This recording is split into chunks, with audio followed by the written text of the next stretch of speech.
Alhamdulillah sudah sampai itu masjidnya. Jadi itu masjid kita. Nah, itu masjid Al-Imtiaz.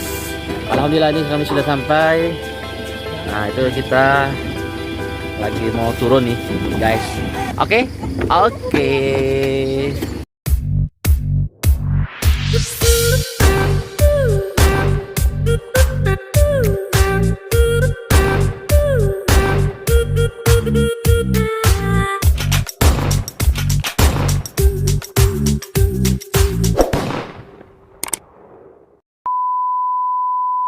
Halo, assalamualaikum warahmatullahi wabarakatuh. Hari ini kami mau sholat Idul Adha 1442 Hijriah.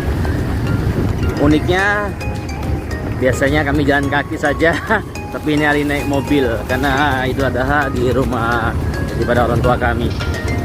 Nah, dan alhamdulillah hari ini berkumpul semua.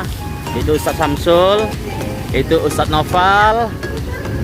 Nah, itu Ustadz Said, dan itu adalah Ustazah Kartini. Sampaikan dulu semuanya. Itu juga ada Ustazah Siti Rahma. Nah, ini mau ke masjid nih. Nah, ini kami naik mobil nih.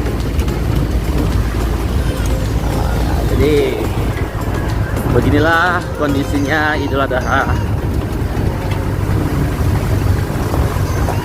Masih banyak pohon-pohon ya, jadi cukup asri dan alami. Oke, nanti ikuti kegiatan sholat Id Idul Adha di Masjid Al-Imtiaz, Dusun Rubi, Desa Sejudo, Kabupaten Aceh Timur. Assalamualaikum warahmatullahi wabarakatuh. Alhamdulillah sudah sampai itu masjidnya. Jadi itu masjid kita. Nah, itu masjid Al-Imtiaz. Alhamdulillah ini kami sudah sampai. Nah, itu kita lagi mau turun nih, guys. Oke.